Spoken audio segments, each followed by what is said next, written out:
여러분 안녕하십니까? 계속해서 대구 경북 소식을 전해드립니다. 올 상반기 전국에서 발생한 보이스피싱 피해 금액이 얼마나 될까요? 무려 2천억 원입니다. 피해자 가운데 어르신이 많은데요. 어르신들이 노인 보이스피싱을 막겠다고 직접 나섰습니다. 박재형 기자가 취재했습니다. 정장 차림의 한 남성이 20대 여성에게 금융감독원 직원이라며 자기를 소개합니다. 보이스피싱 현금 전달책인 이 남성은 현금 2천여만 원을 건네받은 뒤 바로 사라집니다.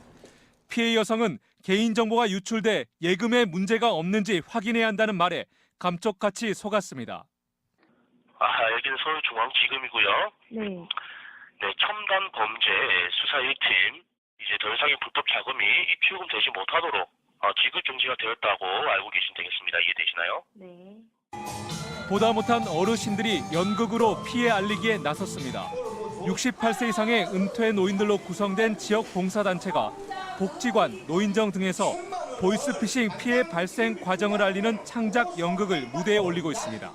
말을 어째 믿었어요. 그래가지고 고생했다 해가지고 오늘 몽땅 다 가져갔다 아이가. 아이고 그래. 올 상반기 전국의 보이스피싱 피해액은 1,800억 원, 대구에서도 520건, 55억 원에 이릅니다. 범죄 연루 핑계로 냉장고나 세탁기에 돈을 넣으라고 하는 경우가 있습니다. 그럴 경우 전화를 끊으시고 112 신고하여 주시면 고맙겠습니다. 경찰의 노력만으로는 한계가 있었던 만큼 민간의 자발적인 참여가 보이스피싱 근절에 도움이 될 것으로 보입니다. MBC 뉴스 박재영입니다. 문경시 마성면의 한 폐기물 재활용 업체가 가동을 중단하면서 수만 톤의 폐기물이 수년째 방치되고 있습니다. 문경시는 처리 비용 수십억 원을 떠안게 되고 시유지 특혜 의혹까지 겹치면서 이래저래 골머리를 앓고 있습니다. 조동진 기자가 취재했습니다. 폐비닐을 재활용해 연료용 오일을 만드는 문경시 마성면의 한 폐기물 업체입니다. 폐비닐이 산더미같이 쌓여 있어 오래전부터 가동이 중단됐음을 알 수 있습니다. 지난 2012년 가동에 들어간 이 업체는 2014년부터 가동이 중단되기 시작했습니다. 가동이 중단되면서 문경시로부터 16차례의 행정처분과 3차례의 고발 조치를 당했고 지난 4월 허가가 취소됐습니다. 그동안 쌓인 폐기물은 2만 6천 톤으로 추정되고 처리 비용만 해도 36억 원에 이릅니다. 그러나 문경시가 업체로부터 확보한 처리 이행 보증금은 7억 원에 불과합니다. 업체 대표의 행방이 불투명한 상황이라 이행 보증금을 뺀 나머지 비용 29억 원은 문경시가 고스란히 떠안게 됐습니다. 확보돼 있는 이행 보증금과 부족한 예산은 국비를 신청해 놓은 상태로서 향후 행정 대집행 절차를 통해 처리한 이후 원인자 측에 구상권을 청구할 계획이 있습니다. 업체의 사업부지 14,500제곱미터 가운데 80% 이상은 문경시 유지를 대부받은 것으로 특혜 의혹까지 일고 있습니다. 문경시의회도 문제가 불거지자 현장을 점검하는 등 문제 해결을 촉구하고 나섰습니다. 청정 환경을 내세우는 문경시가 수만 톤의 폐기물을 어떻게 처리할지 고민이 깊어지고 있습니다. MBC 뉴스 조동진입니다. 대구에서 박근혜 전 대통령 석방을 촉구하는 보수단체들의 태극기 집회가 열린 가운데 참석자들의 시가행진 여파로 도심에서 교통체증이 빚어졌습니다. 오늘 태극기 집회에는 주최 측 추산으로 대한애국당과 전국의 보수단체 회원 2,500여 명이 참석해 범어 내거리에서부터 동성로 한일극장까지 3.7km 구간에서 거리 행진을 했습니다. 거리 행진을 하면서 교통체증이 빚어졌고 집회가 열린 범어 내거리 주변 상인들은 소음 피해를 호소했습니다.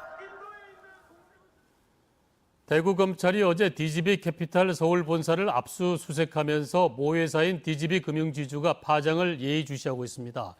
그동안 공들인 하이투자증권 인수 여부가 이달 12일 금융위원회에서 결정될 것으로 예상되는 가운데 검찰 수사가 자회사 채용 비리와 관련된 것이어서 영향을 미치지 않을까 걱정하고 있습니다.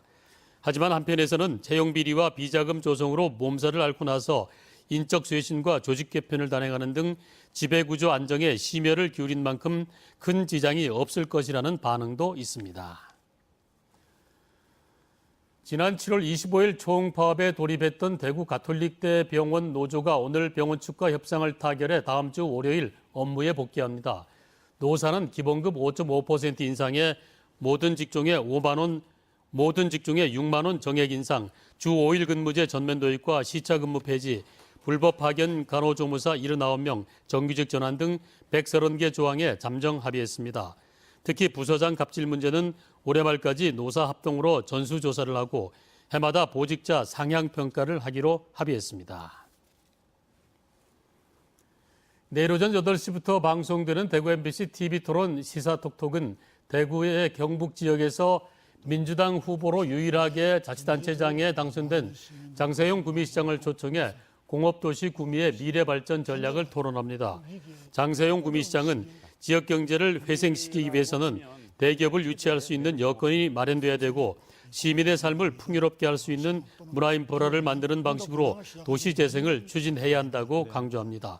여러분의 많은 시청 바랍니다.